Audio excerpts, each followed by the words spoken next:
ஏனுங்க அன்றைக்கி ஒரு நாள் ஈவினிங் டைம் பார்த்தீங்கன்னா போர் அடிக்குதுன்னு சொல்லி போட்டு நம்ம வந்த இடம் தான் பார்த்தீங்கன்னா மகாலிங்கபுரத்தில் இருக்க ரவுண்டானா பார்க்கு. அங்கே வந்து வண்டியை பார்க் பண்ணி நம்மளும் உள்ள நடக்க ஆரம்பிச்சாச்சு. நமக்கு பொழுது வலைனா இப்படி வந்து நடக்க ஆரம்பிச்சிருவோம். நம்ம கூட நம்ம ஆஃபீஸ் ஃப்ரெண்ட் மதியம் கூட வந்தார். ஏனுங்க எல்லாத்துக்கும் வணக்கம். இன்னைக்கு பார்த்தீங்கன்னா நம்ம எதுக்கு இப்படி நடந்துட்டு இருக்கோம்னா வேற ஒன்றும் இல்லை, ஒன்றும் முழுசாக உட்காந்துட்டே வேலை பார்க்குறோம். இல்லாட்டி நான் பைக் எடுத்துகிட்டு வெளியே எங்கேயாச்சும் போய் ரெஜிஸ்ட்ரேஷன் ஏதாவது ஒர்க் இருந்தால் பார்க்குறோம். அதனால் காலுக்கெல்லாம் கொஞ்சம் ஒர்க் அவுட் கொடுக்கலாம்னு சொல்லி நடந்துட்டுருக்கோம். வெரி குட் வெரி குட், கலக்குப்பா கலக்கு. அப்புறம் அங்கே டென்னிஸ் விளையாண்டுற பசங்க டென்னிஸை பிடிங்கி கொஞ்ச நேரம் நம்ம விளையாண்டுட்டு அப்புறம் நமக்கு தெரிஞ்ச குரங்கு சட்டையெல்லாம் கொஞ்சம் நேரம் பண்ணிவிட்டு வாலிபால் எடுத்து கொஞ்சம் நேரம் டச் பண்ண ஆரம்பிச்சிட்டோம்.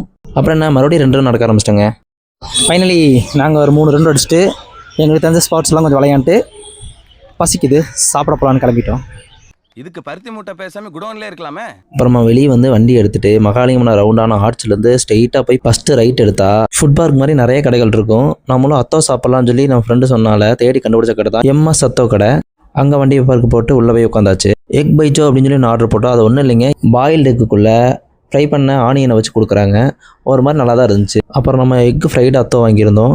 அதை டேஸ்ட் பண்ணி பார்த்தா நல்லா தான் இருந்துச்சு. நார்மல் நூடுல்ஸ் சாப்பிட்ற மாதிரி தான் இருந்துச்சு. அதனால் சாப்பிட்டு நம்மளும் அங்கேருந்து பில் பே பண்ணிவிட்டு வண்டி எடுத்துகிட்டு டாட்டா பைன் கிளம்பியாச்சு. இதே மாதிரி அடுத்த வீடியோவில் உங்களை நான் வந்து சந்திக்கிறேன். மறக்காமல் நம்ம சேனலை சப்ஸ்கிரைப் பண்ணி வச்சுக்கோங்க. அப்போ தான் நான் போடுற வீடியோஸ் அடுத்து நீங்களும் பார்க்க முடியும். தேங்க்யூங்க, நன்றிங்க, வணக்கமுங்க.